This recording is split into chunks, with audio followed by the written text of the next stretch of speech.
శివాయ. వేణు దత్తాత్రేయ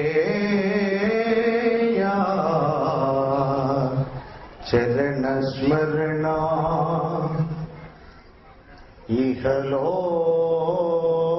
వైభవాయ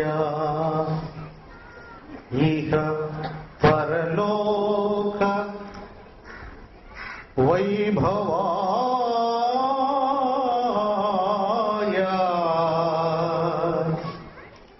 దేవతా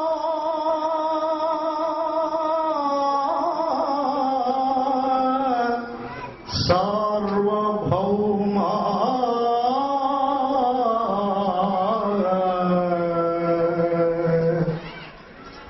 నమామి. చరణముశ్రుతార్భవర్భవర్త్రయగత్రయం భో సమస్తజీవన్ముఖాన్వయగత్ త్రైవాణ్య.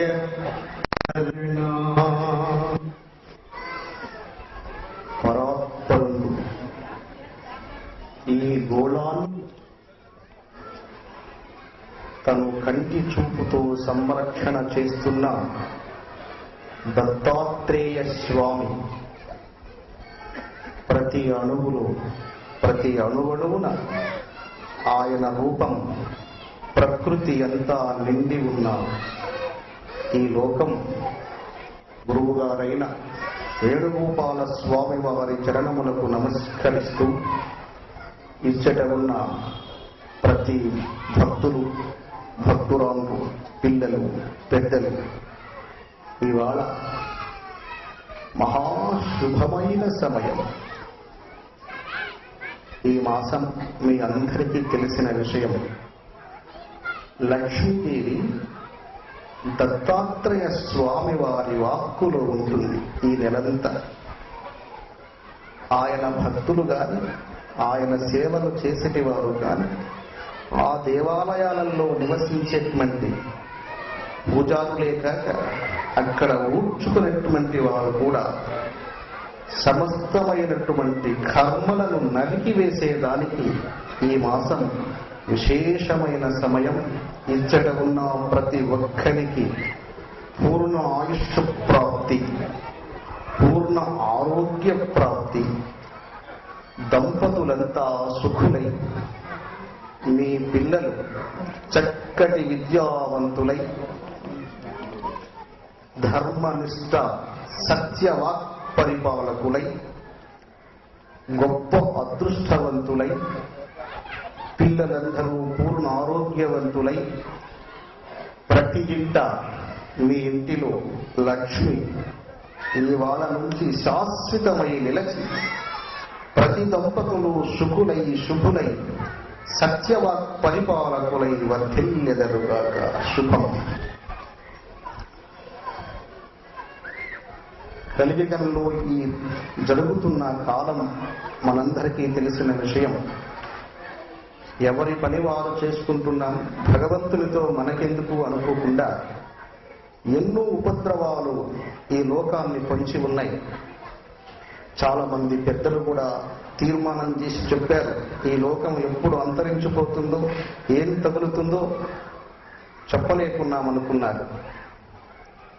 మన భారతదేశాన్ని మన సాంప్రదాయాల వల్లే స్త్రీమూర్తులు అఖండమైనటువంటి విజయాన్ని ఈ లోకాన్ని ఆ రోజు నుంచి ఈ రోజు వరకు సంరక్షణ చేస్తున్నారు.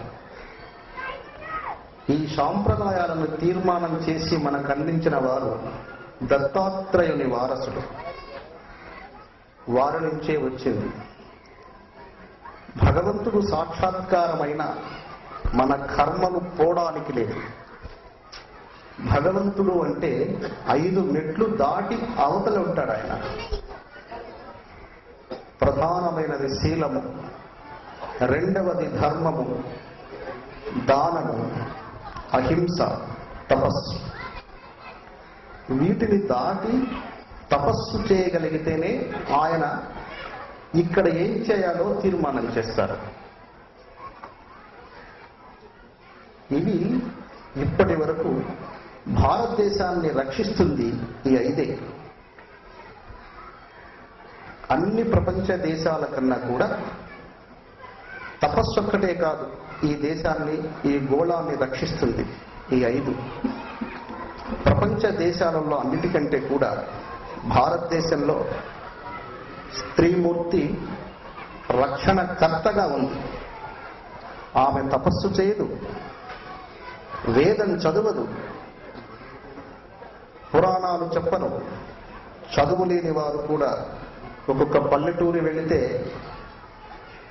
అత్తమామలకు సేవ చేస్తూ, తోడికోడళ్ళు, బావమరుదులు అనేక రకాలుగా వారిని దూషిస్తున్నా, భరిస్తూ, భర్త అనుకూలించకున్నా అది భరిస్తూ జీవితం అతనితోనే పూర్తి చేయగలుగుతుంది. ఇది ఎంతటి సాహసము అంటే, అగ్నిలో దహించేటప్పుడు బాధపడకుండా ఒక వ్యక్తి ఉన్నాడు అంటే మనం ఎలా నమ్మగలం? 16 ఏళ్ల వయసులో ఒక పాపను తీసుకెళ్లి వేరే ఒక ఊరిలో వివాహం చేస్తే అక్కడ ఆమె మీద అందరూ పరీక్ష చేస్తుంటారు.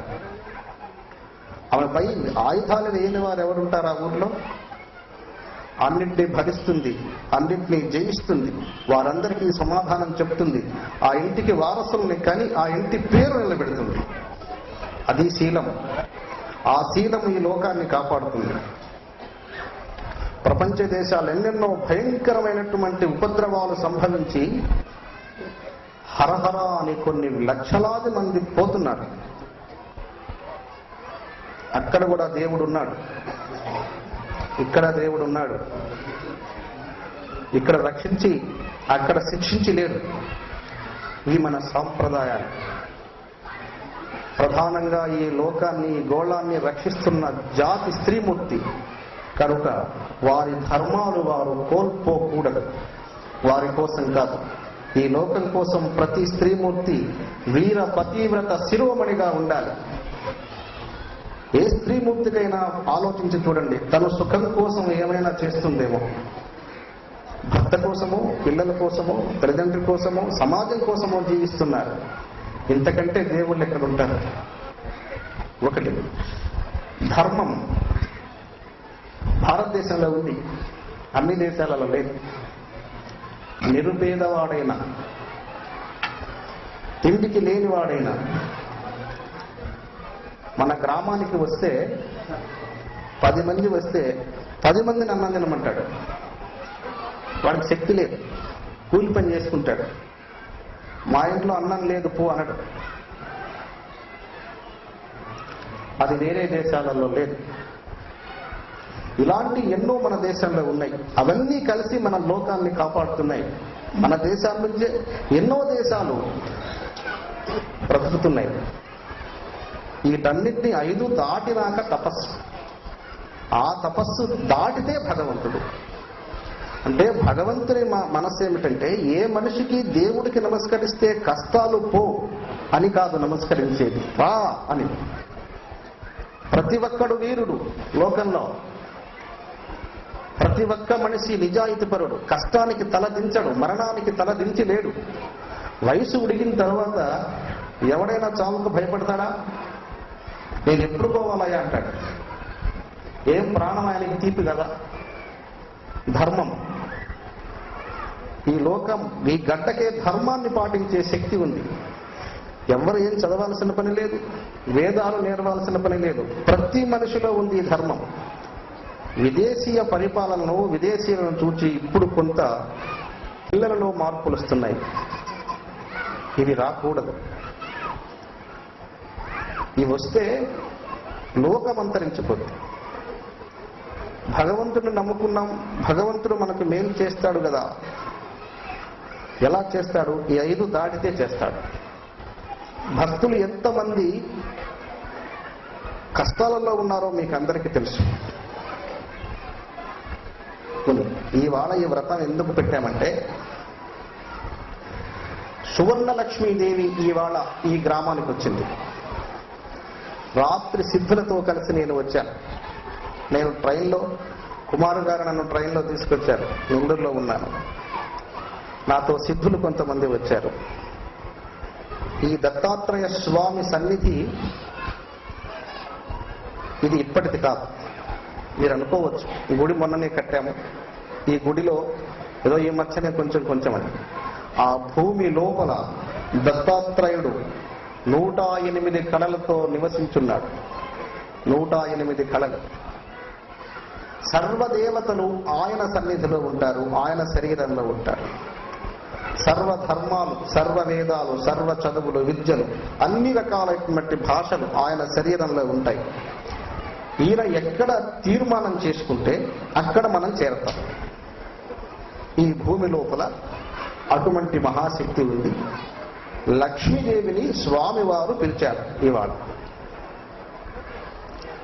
ఈ వచ్చిన వారు ఎవరైనా మనస్సు చలించక, నీ పిల్లల విషయమో, నీ భర్త ఆరోగ్యమో, నువ్వు ఏం చేయాలో, నీ సాధన ఏమిటో, ప్రకృతికి ఏం చేయాలో, కుటుంబానికి ఏం చేయాలో, స్త్రీమూర్తులందరూ మనస్సు ఏకాగ్రత చేసి ఒక్క 20 నిమిషాలు ప్రశాంత చిత్తంతో నేను చెప్పేది సావధానంగా వినండి. చిత్తంలో వేరేది రానియకూడదు. లక్ష్మీదేవి ఈ వ్రతం గురించి మీకు ముఖ్యంగా 3 మాటలు చెప్తాను. ఈ దాంపత్య వ్రతం అనేది కలియుగంలో లేదు. దత్తాత్రేయ స్వామి వారి వల్ల ఈ వ్రతం పుట్టింది. గతంలో ఇంద్రుడిపై యుద్ధం చేసి బలి అవమానం పాలై కొన్ని సంవత్సరములు అన్నం మానేసి రోజు పడక గదిలో మనశ్శాంతి లేకుండా ఉంటున్నాడు. కుంజావళిదేవి 3 సంవత్సరములు చూచింది భర్తను, సమాధానం చెప్పటం లేదు. ఆ అనంతరం గురువు గారిని అడిగితే, ఈయన ఓడిపోయాడమ్మా, ఆయన్ని జయిస్తే తప్ప లేకుంటే ఈయన మళ్ళా ఆహారం అంత తీసుకోడు. అప్పట్లో వారికి వాయుస్తంభన తెలుసు, మహావిద్యాపరులు. ఆహారం లేకుండా ఎన్ని సంవత్సరములైనా అలా ఉండేటువంటి శక్తులు ఉన్నాయి. అప్పుడు కానీ ఈయన భోజనం చేయడు అన్నాడు. ఎలా? ఎవరికి పట్టకపోయినా భార్యకు పడుతుంది. భర్త విషయం, కొడుకు విషయం, ఆమెకు బాధ. ఆలోచించింది, అన్నీ ఎతికి చెప్పాడు గురువు గారు. వారు దేవతలకు గురువు, ఆయనతో ఎదుర్కోవడం మీ సాధ్యం కాని పని. సువర్ణలక్ష్మి అనేటువంటి దేవత త్రిముఖ దత్తాత్రేయ స్వామి వారి ఎదలో ఉంది. ఆమె నీ ఇంటికి వస్తే, ఆమె చెప్పింది నువ్వు చేస్తే నీ భర్త సంతోషిస్తాడు అని చెప్పారు. తపస్సు ప్రారంభం చేసింది. 3 సంవత్సరములు తపస్సు చేసింది. అప్పటికి 6 ఏళ్లు గడిచింది. అంతకుముందు 3 సంవత్సరములు భోజనం లేదు, ఇప్పుడు 3 ఏళ్లు భోజనం లేదు. అప్పుడు ఆ తల్లి దర్శనమైంది. 3 ఏళ్ల తర్వాత, నా భర్త ఇంద్రుని జయించాలి, ఏం చేస్తావో, ఎలాంటి వరం ఇస్తావో ఇవ్వమ్మా. అమ్మా, ఇంద్రుని జయించడం సామాన్యమైన పని కాదు. సువర్ణలక్ష్మి దత్తాత్రేయ దాంపత్య వ్రతం చెయ్యి. దీనికి అష్టదిక్పాలకులు, నవగ్రహాలు, త్రిమూర్తులు 3 కలిసి 21 మంది. వారి చేత నీవు ఆశీర్వచన పొందు. అనంతరము నీ మెడలో ఒక అమృత ఆంహృతి అనేటువంటి ఒక వజ్ర కవచం వేస్తారు. దాన్ని ఇప్పుడు మనం దారం వేస్తూ ఉంటాం, అదే దాని గుర్తు. అది వేయించుకో. నీ భర్త పూర్ణ ఆయుష్యవంతుడవుతాడు. ఇంద్రుని కాదు, పరమేశ్వరుని కూడా జయిస్తాడు అని చెప్పారు.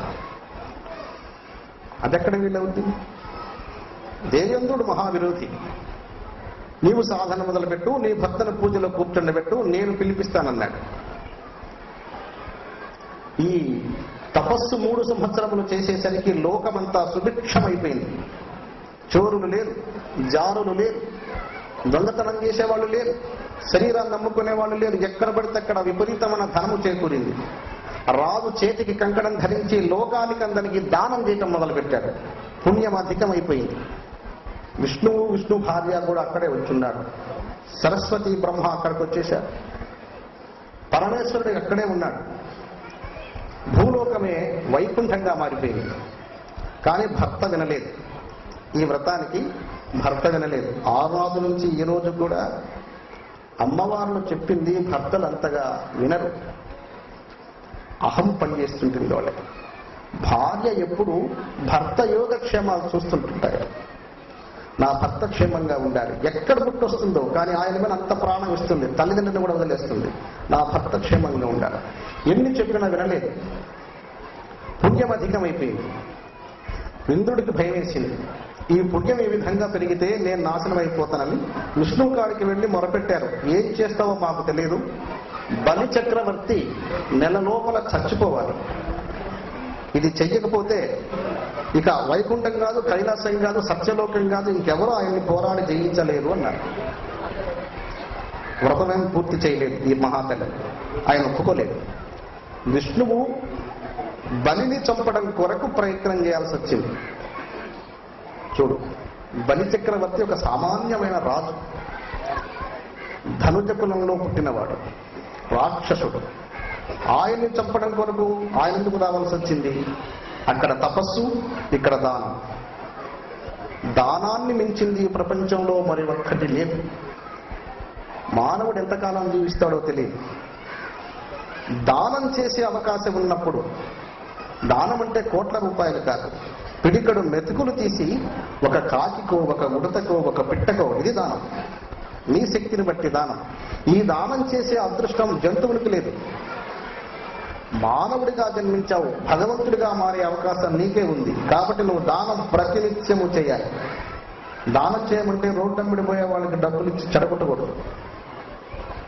వృద్ధులు, దిక్కులేని వారు, ఎతికి చేయాలి దానం. నీ బిడ్డను నువ్వు ఎలా చూసుకుంటావో నీ బాధ్యత కూడా. ఎవరైనా ఒక బీదవాడు ఉన్నాడు, వృద్ధులు పని చేసుకునేవాడు, ఎతకాలి.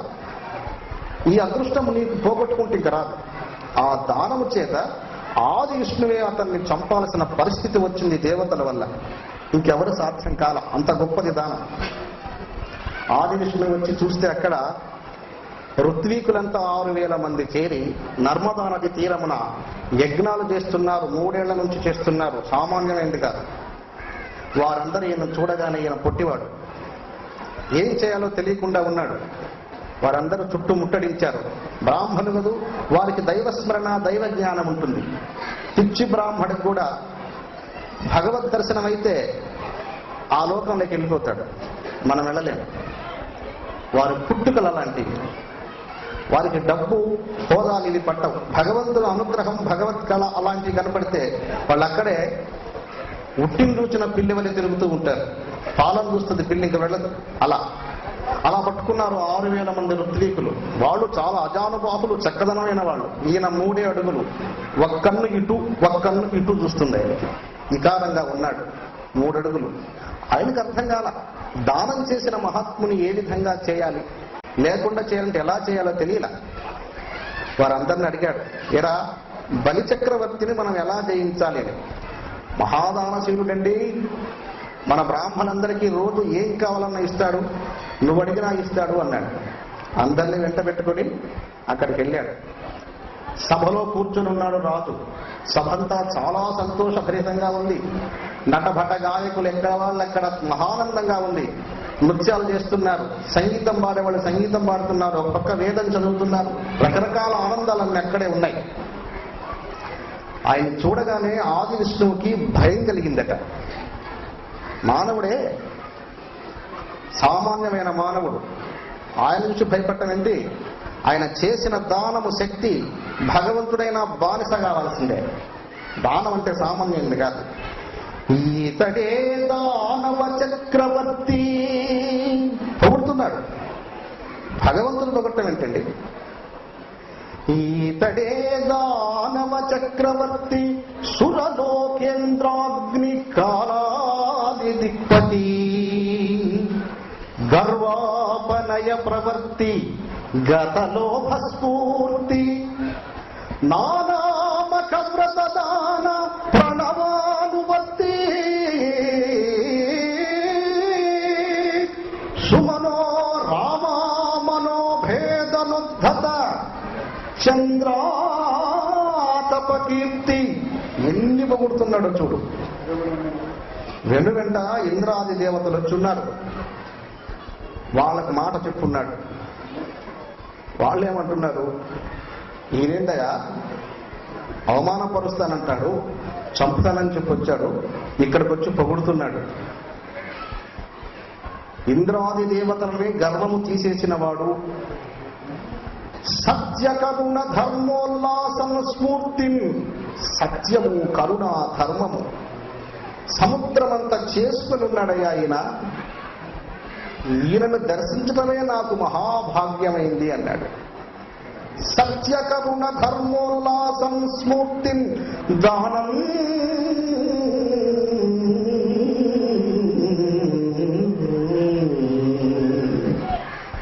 అబ్బబ్బబ్బబ్బా. రాక్షసుల్లో ఇంతటి మహాత్ముడు ఎలా పుట్టాడు? ఇంద్రాది దేవతలందరినీ ఓడించాడు, వాళ్ళ గర్వాన్ని తీసేశాడు. సత్యము కరుణ దయ ప్రేమ ఎంత ఉంది మహాత్ముడి కాడ. ఇట్లాంటి ఆయన్ని దర్శించడమే నాకు మహద్భాగ్యము అన్నాడు. ఎవరు? ఆది విష్ణువు. ఎలా వచ్చాడు? మిథ్యా. చూడు, ఈయన ధనుజుడు, రాక్షసుడు. రాక్షసుడికి పరమాత్మ స్వరూపుడు 14 లోకాలు గర్భంలో దాచుకొని ఉండేటువంటి మహాత్ముడు భిక్షాందేహి అన్నాడంటే ఆయనలో ఉన్న గొప్పతనం ఏముంది? దానం. భగవంతుణ్ణి కూడా పాదక్రాంతులు చేసే విధానం. పొగుడుతూ వస్తుంటే 6000 మంది ఋత్వీకులు వెనుకున్నారు. అందరూ బ్రాహ్మణే, ఎవరికి చొక్కాలు ఉండవు, కింద ధోవతలే ఉంటాయి, అందరికి జంఝాలు పిలికలు. ఎంత అందంగా ఉన్నారంటే వారు ఆయన వెనుక. అది దేవలోకమేమో లేకుంటే వైకుంఠమేమో అనిపిస్తుంది. అర్చకులు ఉంటేనే ఆ ప్రాంతం అందంగా ఉంటుంది, భగవత్ కళ కనిపిస్తుంది అన్నమాట. ఈ మహాగర్వి చక్రవర్తి ఆ భగవత్ స్వరూపుణ్ణి చూచి 3 అడుగులు ఎత్తులేడు. ఈయన 8 అడుగులు పొడవున్నవాడు ఆ కాలంలో. అజానబాహుడు, మహాచక్కదనమైన వాడు. సింహాసనం దిగాడు తెలియకుండానే. దానం ఎప్పుడైతే చేశాడో తపస్సు గురించి కూడా అది అంటుకుంది, భగవతత్వం కూడా అంటుకుంది. వడుగా యౌవని వాడవో యౌవడవో. చేతులు తెలియకుండానే చేతులు 2 మూడ్చుకొని ఎదురుగా వెళ్ళి, అయ్యా యౌవని వాడ యౌవడం సంవాస స్థలం వెయ్యది ఇతను నివరుడంచుట సఫలం వయ్యే నా వంశము జన్మము. పరిపూర్ణత స్థాయికి వెళ్ళిపోయినాడు. తెలియదా? నిలబడి ఉన్నాడా, కూర్చొని ఉన్నాడా, ఏం చేస్తున్నాడో తెలియదా? ముగ్ధుడైపోయాడు. వంగి వంగి వంగి నడుస్తున్నాడు. ఎదుట ఉన్న భగవత్ శక్తిని దానం అనే పుణ్యం పోయి వరిస్తుంది. అది భగవత్ శక్తి, ఇది పుణ్యశక్తి. ఆ రెంటికి చాలా దగ్గర సంబంధం. భగవంతుడేమో పుణ్యం చేసిన వాడిని గొప్పగా గగనాన్ని చూసి దండం పెడుతున్నాడు. పుణ్యం చేసిన వాడేమో భగవంతుడు సాయి కిందకొచ్చి దండం పెడుతున్నాడు. సుకృతంబులయ్యే శిఖులను యజ్ఞం చేసేటప్పుడు ఆ యజ్ఞంలో దేవతలు వస్తారు. అది మనం గమనించము. ఏదో చేస్తూ ఉంటాం. మంత్రం చెప్తూ అగ్ని నువ్వు పుట్టిస్తే ఆ అగ్నిలో నువ్వు ఏ మంత్రం చెప్తావో ఏ దేవుడు వస్తాడో అక్కడికి వచ్చేస్తాడు. చూడగలిగిన శక్తి, ఆ ఆనందాన్ని అనుభవించే శక్తి కొద్ది మందికే ఉంటుంది. షిరిడి సాయినాథుడు అక్కడ కూర్చొని పనికిరాని పుల్లలన్నీ తెచ్చుకొని ఒక మురికి గుంటకాడ మంట వేసుకుంటాడు. మరి ఫకీరేంద్ర రోజంటే పిచ్చి పిచ్చి పుల్లలు తెచ్చి మంటలు వేస్తాడంటారు. అందులో ఆయన దగ్గర ఉన్న వారు ఇద్దరికి ఆ అగ్నిలో సువర్ణ లక్ష్మీ దేవత దర్శనమిచ్చింది. పక్కన చాలా మంది ఉన్నారు, కానీ వారికి ఆ శుభనం తెలియదు. వారికి ఎందుకు దర్శనమిచ్చింది? వారి మీద భగవంతుడికి ఏంటి ప్రేమ? వారిలో దయాగుణాలున్నాయి. భగవంతుడు ఎవరిని శిక్షించేది కాదు, ఎవరిని ప్రేమించేది కాదు. నువ్వు దండం పెడితే నీకు రక్షణ కలుగుద్ది అనుకుంటున్నావు, కలుగదు. నీలో సాత్విక తత్వం, దయాగుణం, ప్రేమతత్వం ఇవి ఉంటేనే నీకు ఆయన సహాయం కలుగుతుంది. అయితే ఆయన సహాయం కలగకుండా, దండం పెట్టుకోకుండా లోకంలో పెద్ద పెద్ద కోట్లు సంపాదించి పెద్ద పెద్ద వాళ్ళై ఉన్నారు, వాళ్ళ చెప్పుల కింద మంచి మంచి వాళ్ళంతా పడి నలిగిపోతున్నారని అనుకుంటున్నారు. ఒక్కసారి వెనక్కి తిరిగి చూసుకోండి. ఎవడు ఎంత ఎత్తుకి ఎదుగుతాడో, ధర్మాన్ని కోల్పోతే అంత కిందకి వెళ్ళిపోయాడు. పురాతన నుంచి తీసుకోండి, రాజ్య పరిపాలకులు తీసుకోండి, మన గ్రామాల్లో ఉన్న పెద్ద పెద్ద కుటుంబాలు తీసుకోండి, ధర్మాన్ని, సత్యాన్ని, నీతిని ఎవడు కాదనడానికి లేదు. అవి లేక అధర్మ పరిపాలన చేసి అన్యాయం చేస్తే 5 ఏళ్లకు 6 ఏళ్లకు 10 ఏళ్లకు 20 ఏళ్లకు అతను తెచ్చుకున్న దైవశక్తి కోల్పోయి బలహీనులై దరిద్రులై కుటుంబాలు చెడిపోవలసిందే. ఈ ప్రకృతే దానికి శిక్ష చేసేది, భగవంతునికి సంబంధం లేదు. అలాగే యజ్ఞంలో, బలి చేసిన యజ్ఞంలో దేవతలు వచ్చారు. అవన్నీ బలి చక్రవర్తి చూశాడు. చూచి ఆనందించి, వాళ్ళందరికీ కూడా నీ వల్ల మోక్షం వచ్చిందేమో మహాత్మా, సుకృతంబులయ్యే సిక్కులం కళ్యాణమికాలము. ఓ మహాత్మా, నీ దర్శనం, నువ్వేందయ్యా ఇంత అందంగా ఉన్నావు. ఆయన కన్నులకు అంత అందంగా కనిపిస్తున్నాడు. తీసుకొచ్చి కుర్చీ వేసి కూర్చుండబెట్టాడు. శుక్రాచార్యుల గారికి ఈ విషయాలన్నీ తెలుసని విష్ణువుకు తెలుసు. గగనాన దేవతలంతా కేరి చూస్తున్నారు. ఇంతకు ఆయన్ని చేరాడు. ఏం జరగబోతుంది? వీడు చంపుతాడా, లేక మాయం చేస్తాడా, మాకు ఇబ్బంది లేకుండా తొలగిస్తాడా? అసుర రాక్షస యక్ష కిన్నెర కింపురుష సిద్ధ విద్యాధర గంధర్వులు అందరూ పైచేరున్నారు. ఇందులో దేవతల ఒక్కరికే ఈ రహస్యం తెలుసు. ఈ అసురులకు గంధర్వులకు తెలియల. దేవతా హంసలో ఉన్నవారు, దేవేంద్రుని వారసులు, దేవతలొక్కడికే ఈ రహస్యం తెలుసు. అయితే వారు బయట చెప్పరు. మహామేధాశక్తి ఉన్న వాళ్ళు చాలా మంది మనలో ఉంటారు. వారు బయట మాట్లాడరు. ఎందుకని? వారికి సమయం రాదు. సమయం కానప్పుడు వారు ఎంతటి మేధావులైనా ఒక పనికిరాని విద్య ఏమి లేకుండా మాట్లాడడం చేతగానవడైనా మాట్లాడుతుంటే వింటుంటారు. అది సమయం కాదు అని వారికి తెలుసు. అదే విధంగా దేవతలకు తెలుసు, కానీ చెప్పరు. రాక్షసులకు వారి గురించి తెలియదు. శుక్లాచార్యుల వారికి తెలుసు. ఆలోచిస్తున్నాడు. శుక్లాచార్యుల గారికి ఒక మైక వేశాడు విష్ణువు. పోక ముందే వేశాడు. వాడిని నమ్మకూడదు. వాడికి తెలిస్తే నాన్న ఇబ్బంది జరిగిస్తున్నాడు. ఇంద్రుడికి నేను ఇచ్చిన మాట ఏం చేయలేను కదా అనుకున్నాడు. ఆ గురువు గారిని చూడగానే వట్టుడిని పాదాల మీద పడి నమస్కరించి కుర్చీ ఇచ్చి కూర్చుండబెట్టి దెబ్బతిచ్చి దాహం తెచ్చాడు. అయ్యా, నువ్వు ఏ దేశం నుంచి వచ్చావు, ఎక్కడి వాడవు, ఇంత చక్కగా ఉన్నావు, నిన్ను చూస్తుంటే నా 2 నేత్రాలు నీ వైపే ఉన్నాయి, ఇక పక్కకు తిరగడం లేదంటాడు. ఇది అందరూ చూసి నవ్వారు. వారందరికీ ఇకారంగా కనిపిస్తున్నాడు. ఈయనకొక్కడికే మహారూపవంతుడుగా కనిపిస్తున్నాడు. ఈయనకు పుణ్యం ఉంది. ఈయన కనుక్కున్నాడు. వారికి లేదు, వారు కనుక్కోలేదు. ఆయన అంటాడు, ఇంద్రుడు చెవులో చెప్తాడు, ఎందుకు వచ్చావు అన్నాడు కదా, ఇక చంపేసేయి, ఆలస్యం చేయొద్దు, వీడు మహాపుణ్యమూర్తి, లోకాలను జయిస్తున్నాడు, ఏం చేస్తావో మాకు తెలియదు. ఒక కీటక రూపం ఎత్తి ఆయన చుట్టూ తిరిగి చెప్తున్నాడు. ఎలా చంపగలడు? మహాపుణ్యమూర్తిని ఏం చేయగలడు చూస్తున్నాడు. చెప్పవయ్యా, ఏం పనికొచ్చావు అన్నాడు. ఏం లేదు, దానం చేస్తున్నామని విన్నాను, బ్రాహ్మణ్ణి, పిల్లవాణ్ణి, నాకేమన్నా దానం చేస్తావేమని వచ్చాను లేవు అన్నాడు. చిరునవ్వు నవ్వాడు రాజు. నువ్వు దానం చేస్తావు అని ఎప్పుడన్నాడు? అది సహజమే, నేను పెట్టేవాడిని కదా అనే అహం కొంచెం చేరుకుంది. దానం చేసేవాడు దండం పెడతాడా? దండం పెట్టే దానం చేయాలి. ఆడ దెబ్బతిన్నది ఆయన. అందుకే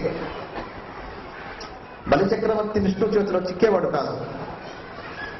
కానీ నేను దానం చేస్తావు కదా అని అనుకున్నప్పుడు చిరునవ్వు నవ్వి ఒక తెలియని అహం వచ్చింది ఆయనకి. చేస్తాను, ఏం కావాలో కోరు. ఏమున్నాయో నీ దగ్గర అన్నాడు. నీ దగ్గర ఏమున్నాయో నాకు ఇవ్వడానికి. ఈయన కాడ ఏముంది? జోలే, మొలతాడు, ఒక తాటాకుల గొడుగు. ఈయన కాడ ఏమున్నాయి? ఏమి లేవు. నీకేం కావాలో కోరమన్నాడు. నాకేయో కావాలండి, నీవేమి ఇవ్వగలవో నీ కాడేముంది. పౌరుషం వచ్చేసింది. వరచేలంబులో మాడలో ఫలములో వన్యంబులో, చెప్పు ఏం కావాలో. హరులో రత్నములో రథములో విమృస్తానంబులో, మంచి భోజనం, గుర్రాలు, డబ్బులు, మంచి ఖరీదైన వస్త్రములు, మంచి ఫలములు, అడవి సంపదలు. నేను చెప్తుంటే వింటున్నాడు కానీ నాకు బలాన కావాలి అన్నా. పిల్లవాడు కదా. ఆ కాలంలో అమ్మాయిలను దానం చేసే తత్వం ఉంది. అప్పుడు ఆడవాళ్ళని ప్రధానం నుంచి కూడా అన్యాయం చేశారు లోకం. వారిని ఒక వ్యక్తిగా, ఒక శక్తిగా ఆ రోజు కూడా చూడలేదు. కన్యలో ఎంతమంది కావాలా నీకు అమ్మాయిలు చెప్పు, దానం చేస్తా. కుర్రవాడేవి కదా, వివాహం చేసుకుంటావు, బానిసగా వాడుకుంటావా? కన్యలో కరులో కాంచనమో నీకే తనములో భూములో గ్రామములో ఎన్ని ఎకరములు కావాలన్నా ఇస్తా, భవనములు ఇస్తా. ఏమి వద్దంటున్నాడు. గుండ్రాయవని తల పెట్టుకుని అడ్డంగా తిప్పుతున్నాడు. ఏం అక్కర్లేదా? సముద్రం వరకు నా పరిపాలన ఉంది, ఇక్కడ నాకెదిరే లేదు. ధరణి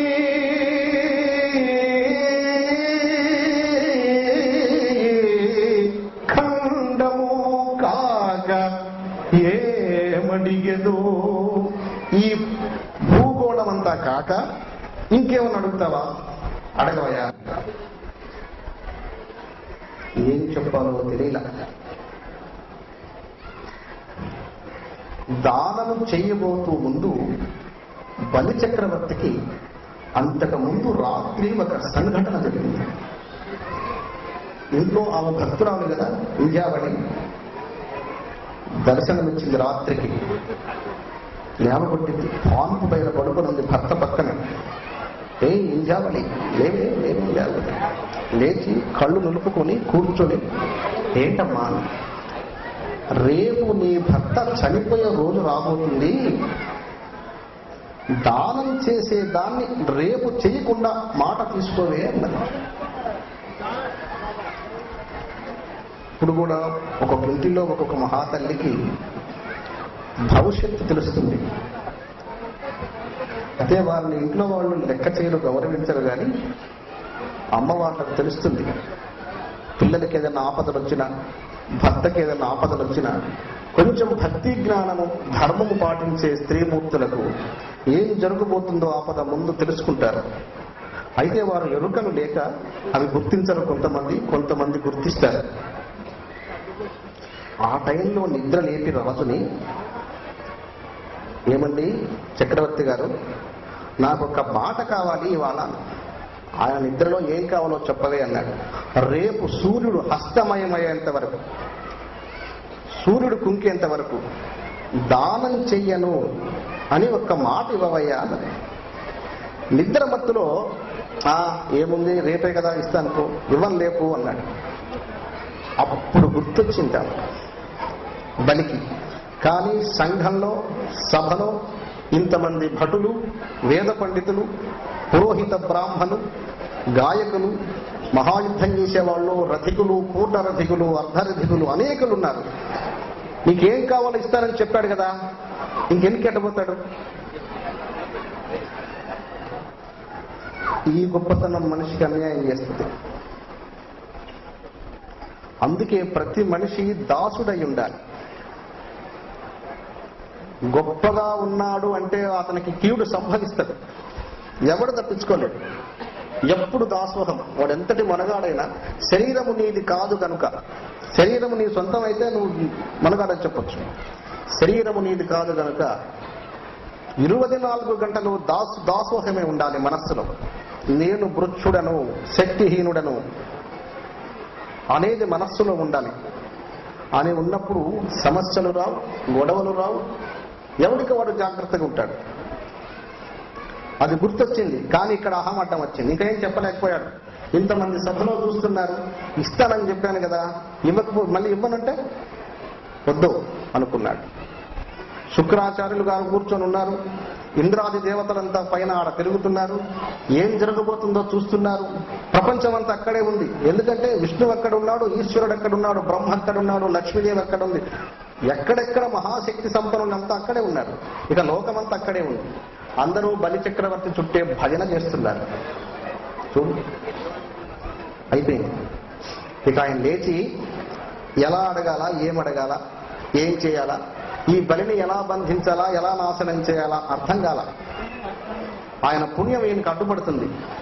ఇక తప్పదుగా, వచ్చిన తర్వాత ఏదో చేయాలా. అడిగేశాడు, ఏమయ్యా నాకు లోకమంతా ఇస్తానంటున్నావు, అక్కర్లేదులే, నేను పొట్టివాడిని కదా, మూడు అడుగులు ఇవ్వయ్యా. 3 అడుగులు చాలు. సభలోని వారంతా పక్కున నవ్వారండి. ఈడెవడో పిచ్చోడు, మన బ్రాహ్మణులు ఎట్ట పుట్టాడు రా వీడు. మనం తాత దగ్గరకు పోతే వాడు 10 రూపాయలు ఇస్తాడంటే మనం 20 రూపాయలు అడుగుగలము. అందుకే మన వాళ్ళంతా పిచ్చివాళ్ళు అంటారని వీళ్ళే చులకనగా మాట్లాడుకున్నారు. సభలోని వారంతా నవ్వారు. అక్కడున్న వారంతా విచిత్రంగా చూస్తున్నారు. గురువులు సందేహించారు. ఓహో, ఏదో జరగబోతుంది ఇక్కడ అని వారికి తెలిసిపోయింది. పోనీ ఇస్తానని చెప్తావా, ఇవ్వనంటావా చెప్పి వెళ్ళిపోతానన్నాడు. భార్య చెప్పింది మనస్సులో ఉంది, గురువులు ఇష్టంగా లేరు. గురువులు చెప్పంది ఏది చేయడు బలి. కానీ ఈ సభలో మాట ఇచ్చాను, ఇక నేను మాట తప్పడానికి లేదు. అసలు నేను దానం చేస్తున్నాను కదా, దానం చేసేటప్పుడు నేను చేయకుండా ఉంటానంటే మళ్ళీ ఇన్ని ప్రశ్నలు వచ్చాయి. ఇచ్చేస్తాను, నీకు 3 అడుగులు కావాలన్నావు కదా, తీసుకోమన్నాడు. తీసుకో అన్న తరువాతనే శుక్రాచార్యుల మైకం పనిచేసింది. వెళ్ళి పిలిచి చెప్పాడు, ఒరే నాయన, గంట లోపల నువ్వు చనిపోతావు, నీ రాజ్యం భస్మం మాయమైపోతుంది, నువ్వు ఉండలేవు, అయ్యే పని కాదు. నిన్ను బ్రతికించడం కోసమే నీ భార్య అనేక కష్టాలు పడి 3 సంవత్సరాలు తపస్సు చేసి ఈ లోకాన్ని సుభిక్షం చేసింది. దానమయ్యను అని ఒక్క మాట చెప్పి నేను చూసుకుంటాను తర్వాత అన్నాడు. ఇలా ధౌన్యాన్వయహత్ ఘన్ ఘన్వాన్వయాన్వయః పుణ్యహోద్వయద్వయః. లోకాలన్నీ చూస్తున్నాయి. 14 లోకాలు నేను చేయబోతున్న విషయాన్ని చూస్తున్నాయి. గురువు గారు అమృణ్యనడాన్వాయక ధృణితాన్వా విషధే వికృతమాన్వయకత్. నీవు నన్ను కోపగించుకో, అరాచకంగా మాట్లాడుకో, ఈ సభలో నన్ను తిట్టు, నేను దానం ఇవ్వాల్సిందే, ఇస్తానని చెప్పాను, నేను మాట తప్పనన్నాడు. విన్నాడు. ఇక నా మాట వీడు వినడని భార్యను పిలిపించాడు. ఇంద్రావళి దేవి ఆమెకు రాకనే విషయాన్ని చెప్పాడు. విషయమంతా విన్నది. గుండెలు నలిగిపోతున్నాయి. ప్రభురాణి వస్తుంటే వారి వెంట చాలా మంది ఆడవాళ్ళు వస్తారు. వారికి కొన్ని లెక్కలుంటాయి, అవన్నీ కోల్పోయింది. విషయం వినగానే కళ్ళమ్మిడి ధారలైపోతున్నాయి. సభంతా విచిత్రంగా చూస్తున్నారు. స్వామి చెంతకొచ్చి భర్త పాదాలపై పట్టుకొని క్షౌన్యాన్వయత్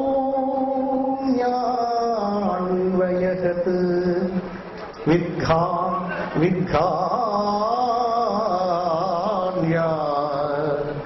పురర్ధాయతం. అయ్యా, రాత్రి నాకు అమ్మవారు కలలో చెప్పింది, అది సత్యము, నీకు చెప్పాను. ఈవాడ వచ్చిన వాడు ఉద్దండు, గొప్ప శక్తి సంపన్నుడు. ఈయన మాట విని నువ్వు దానం చేస్తే రాజ్యం తీసుకోమని నాకు అభ్యంతరం లేదు, నా పిల్లలు పోయినా నాకు పర్వాలేదు. నీవు వెళితే నా జన్మ అనర్థకమైపోతుంది ప్రభు. ఈయన నిన్ను వదలడు, నిన్ను చంపడం కొరకే వచ్చాడు. సువర్ణలక్ష్మీ దేవత నాకు రోజు చెప్తుంది, వ్రతానికి తమరు కూర్చోలేదు, నీకు ఆయుష్ ఇవ్వడానికి అవకాశం లేదు, నీ చుట్టూ గ్రహాలున్నాయి, వీటిని తొలగించాలంటే ఆమె ఆయుష్ ఇవ్వాలంటే నేను ఈ వ్రతం చేయాలి, ఈ వ్రతం వాళ్ళు ఒప్పుకోలేదు, నా మాట విను. విశ్వమాన్వయద్వయా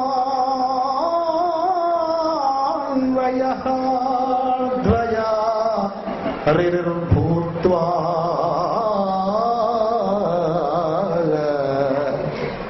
బయట జారిపోయింది. చక్కదన రూపవతి తన భార్య వింధ్యావళి చంద్రుని వలె ఉంటుంది, ప్రకాశిస్తుంది. ఆమె ముఖము వాడిపోయింది. ఆమెకు అర్థమైంది, గురువుకు అర్థమైంది, గురువులందరికీ అర్థమైంది. ఇంకొక గంటలో బలి నాశనమైపోతున్నాడు, సమస్య తెలిసిపోయింది. పాదాలు పైబడి వేడింది. ప్రశాంతంగా భార్య కంటి నీరు చూస్తూ అలా ఉండిపోయాడు. తిరిగి భార్యకు సమాధానం చెప్పలేదు. భార్య శీలవతి, పతివ్రత.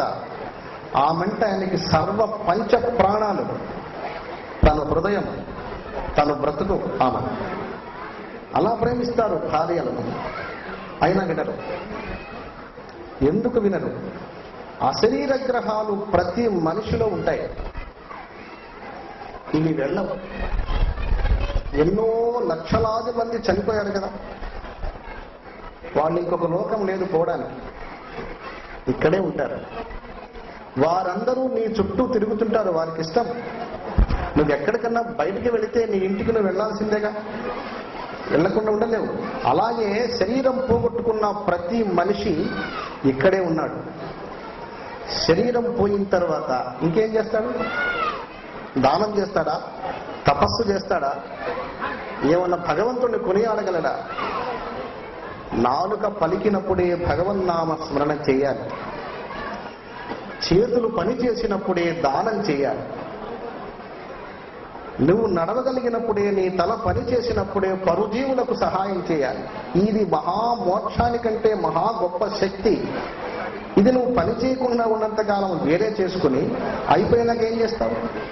మళ్ళీ పుడతావా? పుట్టడానికి ఏం చేశావు? పుట్టే పని లేదు.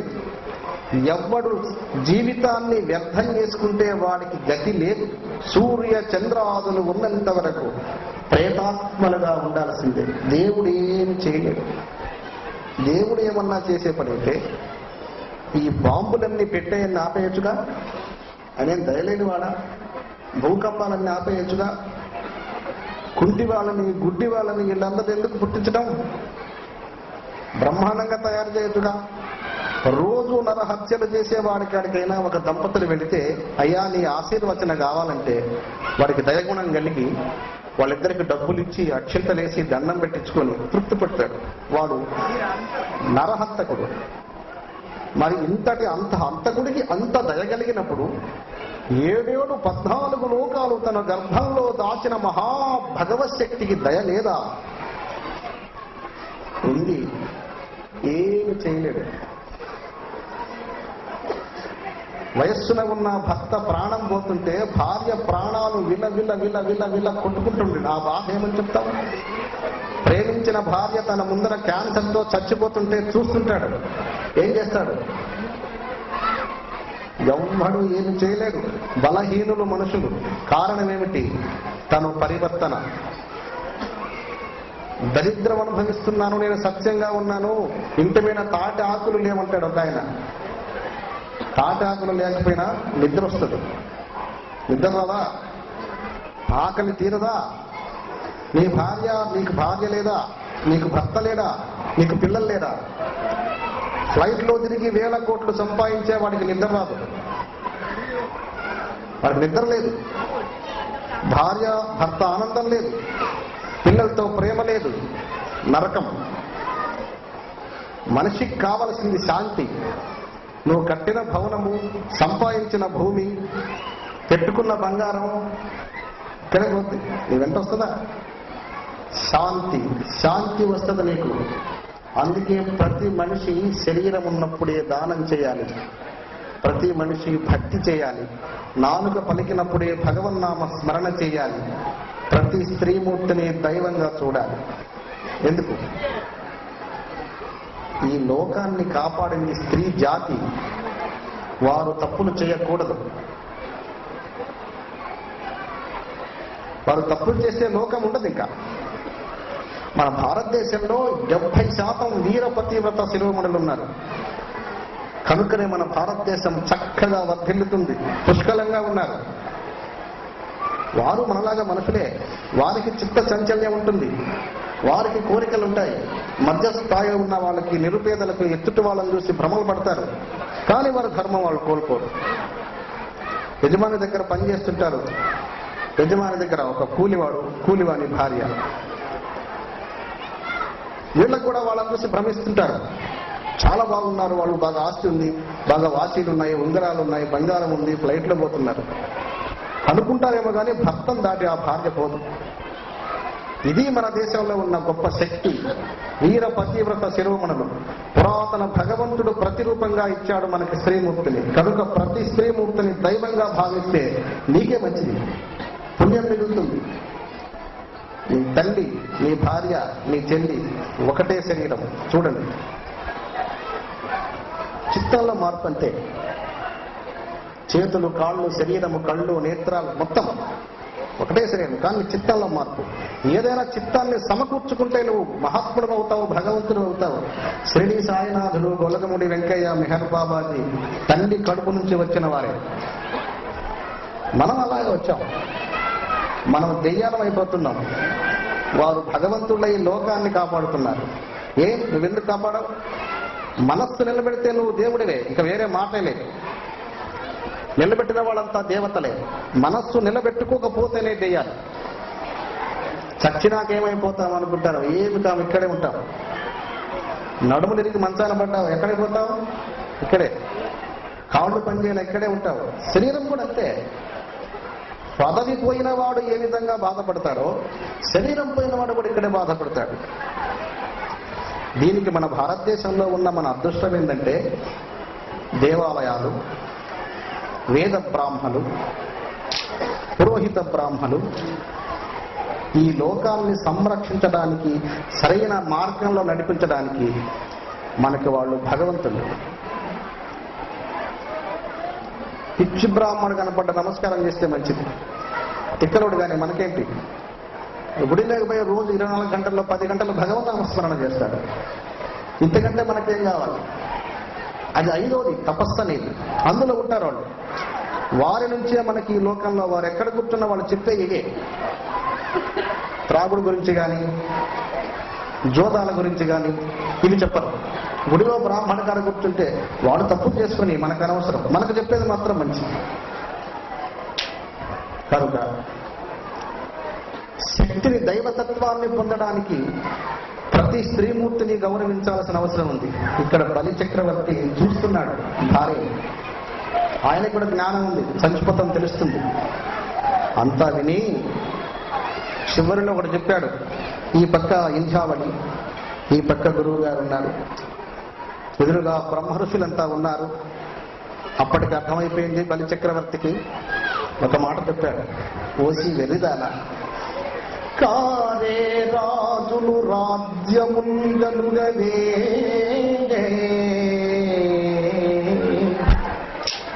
గర్వోపతిన్ వందిదే వారేరి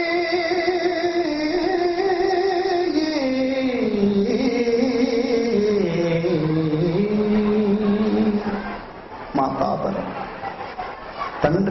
తండ్రులు లోకాలను జయించిన వారు, మహాశక్తి సంపన్నులు, సామాన్యుల వారి భవనములే, వారి బంగారం అంతా ఏది, సముద్రం దాకా పరిపాలించారు. వారి భూములే భూమిపై పేరైనంజలజే.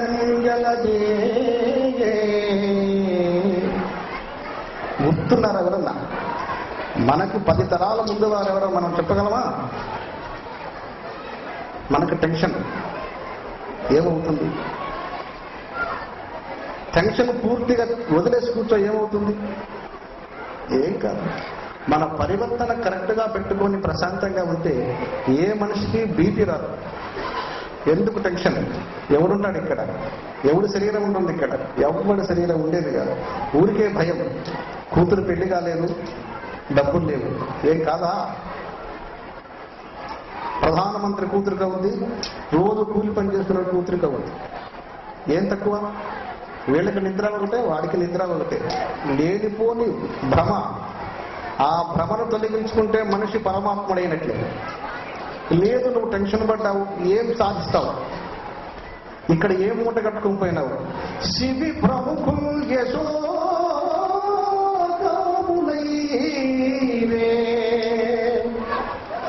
శిబి చక్రవర్తి మాంసాన్ని కత్తితో కోసి దానం చేసేశాడు.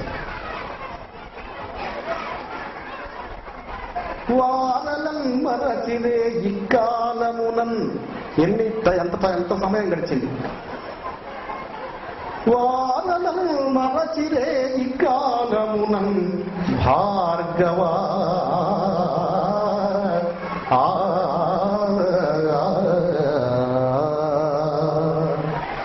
ఒక మాంసపు ఖండ తీసి దానం చేస్తే ఈ రాజ్యాలు ఉన్నవాళ్ళు, పెద్ద పెద్ద వాళ్ళం అనుకున్న వాళ్ళు, గొప్ప గొప్పగా భవనాలు కట్టిన వాళ్ళంతా మట్టిలో పోయారు. అంత మాంసం దానం చేసిన వాడు సూర్యుడు చంద్రుడు ఉన్నంత వరకు ఉన్నారా లేరా? కనుక వాళ్ళు అనుకోవద్దు. పోతే పోని. ఆయన అడిగాడు, నేను ఇస్తానన్నాను. ఈయన కర్ర పట్టుకొని పైకి లేచి, అరే రాజా, నాకు ఇస్తానన్నావు కదా, నువ్వు ఇస్తావా? లేదు, ఇవ్వనంటే చెప్పి వెళ్ళిపోతానన్నాడు. భార్య ఏడుస్తుంది, గురువులు ఏడుస్తున్నారు. గురువు గారు ఏం చేయాలో తెలియడంలా. సభలోని ముఖ్యులందరికీ అర్థమైంది, వాళ్ళు బాధపడుతున్నారు. ఈయనేమో కఠినంగా తయారయ్యాడు. దయగలగడంలా.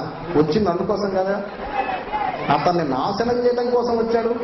ఆయన పుణ్యాన్ని తప్పించుకోవడానికి ప్రయత్నం చేస్తున్నాడు. నువ్వు ఉండవయ్యా, నేను ఇస్తానన్నాను కదా, నువ్వు తొందరపడతావు ఎందుకు? నువ్వు కూర్చో అన్నాడు. ఏంటో కూర్చోనేది? నీ భార్య నీ పిల్లలు కుక్కల వల్ల కేకలేస్తుంటే నేను ఇంట్లో కూర్చోవాలా? విధవ 3 అడుగులు ఇస్తే ఇవ్వు, లేకుండా చావు అన్నాడు. ఇస్తాను కదయ్యా, నువ్వు తొందరపడగా నువ్వు అట్లా కూర్చో అన్నాడు. వచ్చాడు గురువు గారు. రాజా, చివరిసారిగా చెప్తున్నాను, నీవు చచ్చిపోయేది సత్యం, ఈ భూమి కూడా మాయమైపోయేది సత్యం. వచ్చిన వాడు సామాన్యుడు కాదు. వాడికి నువ్వు 3 అడుగులు దానం చేస్తానన్నావు. 3 లోకాలు వాడి కాలి కింద కూడా రావు. వీడు సామాన్యుడు కాదు. కాబట్టి చిట్ట చివరి మాట నేను చెప్తున్నా, నా మాట విని ఇవ్వను అన్నువను. ఆ తర్వాత నేను చూసుకుంటా, వాడిని ఏం చేయాలో నా శక్తి ధారపోసి నీకు రాజ్యాన్ని, నీ భార్యని నీ కంటగట్టుతానన్నాడు.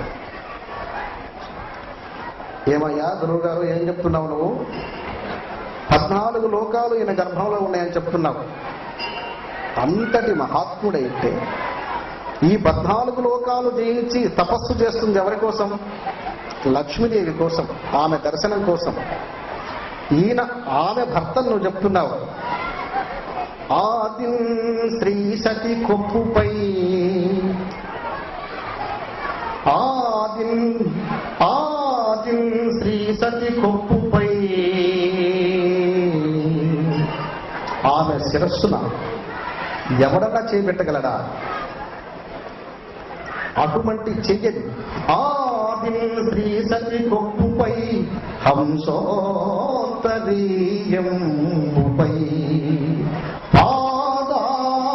పాదాబ్జంబులపై, పాదాలపై ఉందా చెయ్యి, శిరస్సు మీద ఉంది. కపోల తటిపై పాలిండ్లపై, చూడు ఎట్లాంటి స్థలాలలో ఉందో.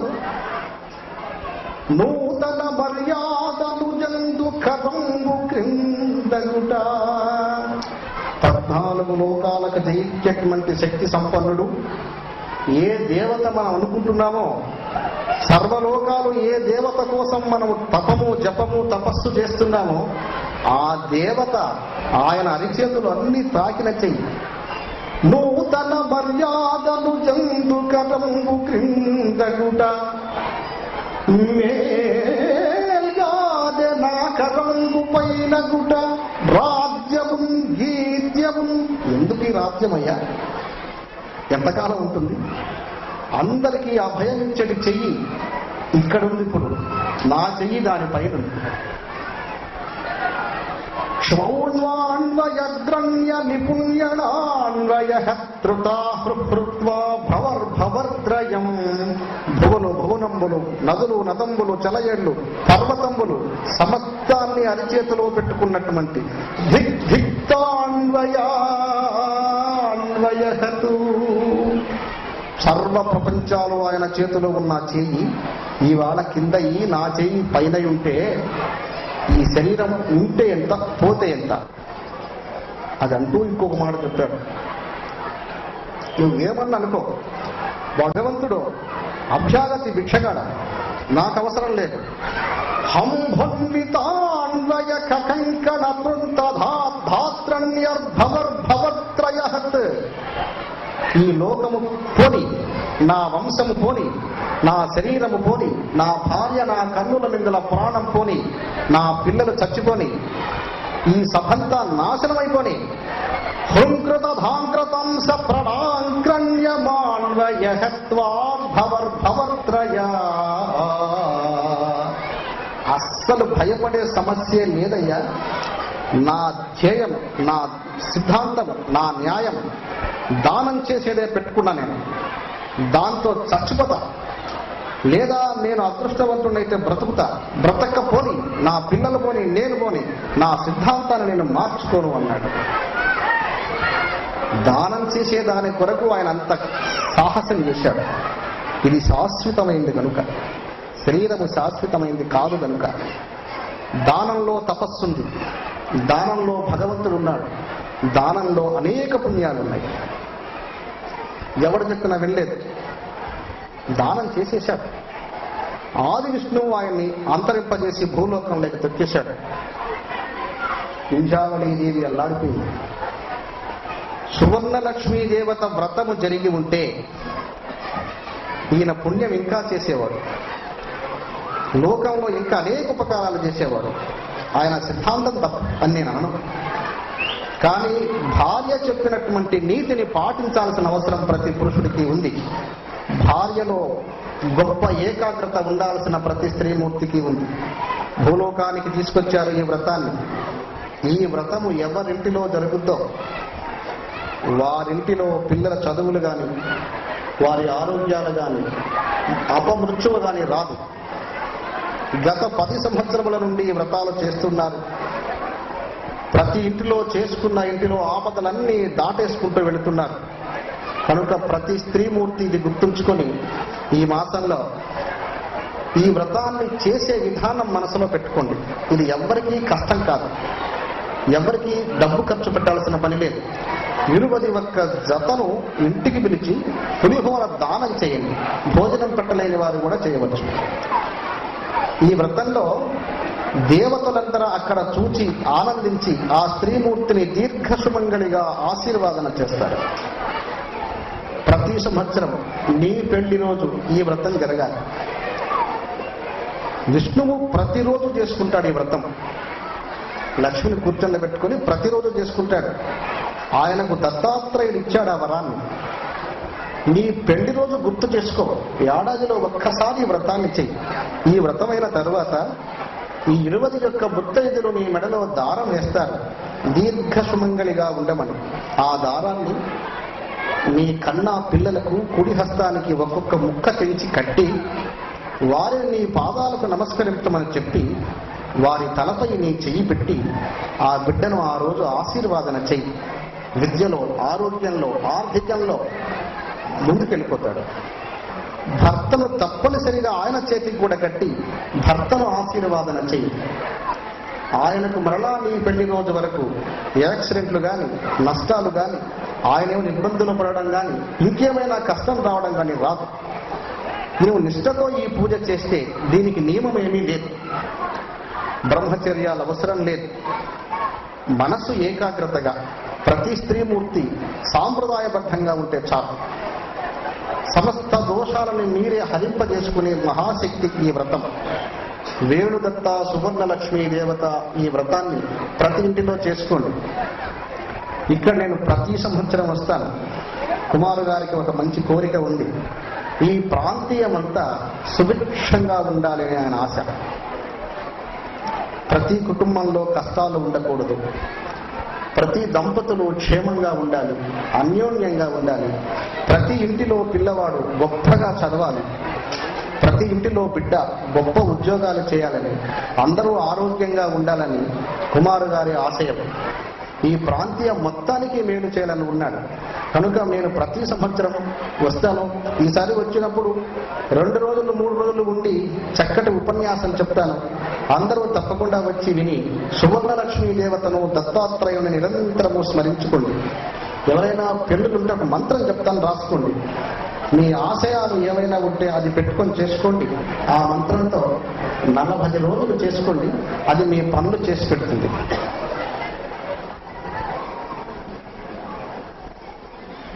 ఎప్పుడైనా చేయవచ్చు. అవకాశం ఉన్నవాళ్ళు భర్తని ప్రక్కన కూర్చుండబెట్టుకొని భార్యాభర్తలు చేస్తే ఈ మంత్రం చాలా మంచిది. సర్వశక్తులు, భగవత్ సహాయము, భగవత్ కళలు ప్రతి స్త్రీమూర్తిలో ఉంది. ఆడవాళ్లకు భగవంతుడు దగ్గర ఎందుకు అంటే, ఈ సృష్టి మొదట చేసేదానికి ఆమెను తయారు చేసింది ఆయనే, పురుషుల్ని ఆయన తయారు చేయలేదు. జీవుల ఘోష పడలేక ఈ లోకాన్ని ఎలా ఉద్భవింపచేయాలి, దీన్ని ఎలా ముందుకు తీసుకెళ్లాలని ఆయనకు ప్రతిరూపంగా, అంటే వ్యవసాయం చేసేవాడికి ఒక పక్క ఒక కోడె, ఇంకో పక్క ఇంకో కోడె కూడా ఉంటుంది. అలాగా ఒక పక్క భుజం ఆ నగలు ఆయన పెట్టుకొని ఒక నగలు స్త్రీమూర్తి భుజాన పెట్టాడు. కనుకనే ఆ విలువలు మన పెద్దవాళ్ళు తెలుసుకున్నారు. మునులు, మునీశ్వరులు, యతీశ్వరులు కనుక్కొని మనకు ఆ రహస్యం చెప్పారు. అది మనం గమనించాలి. కనుక భార్య పక్కన కూర్చొని ధ్యానం చేసిన తరువాత భార్య ఆశీర్వచనం మహోన్నతంగా పనిచేస్తుంది. అందరూ తీసుకోండి, తప్పులేదు. భార్య కంటే దేవుడే లేడు. నీ యోగము, నీ క్షేమం కోరేది మహాతల్లి ఆమె కదా. ఏం తప్పు లేదు, చిక్కుపడాల్సిన అవసరం లేదు. నీకు ఉపకారం చేసి నీ వంశాన్ని ప్రతిరూపం నీకు చూపించి నీకు అన్ని యోగక్షేమాలు చేసి నీకు ఆనందాన్ని ఇచ్చే మనిషిని గొప్పగా చెప్తే తప్పేంటి? రాసుకోండి, చెప్తాను మంత్రం. ఓం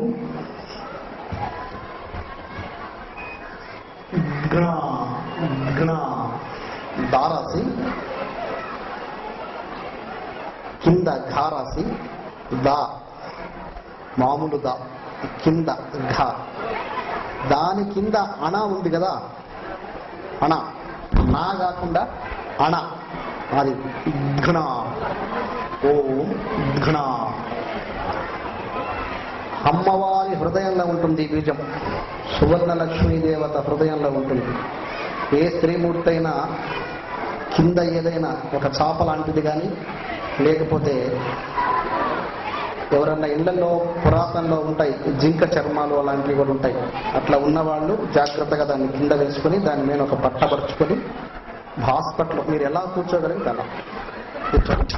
ఆ పూజలో కూర్చొనే ముందు స్నానం చేసి కూర్చుంటే చాలు. ఏం పెద్ద నియమం అక్కర్లేదు.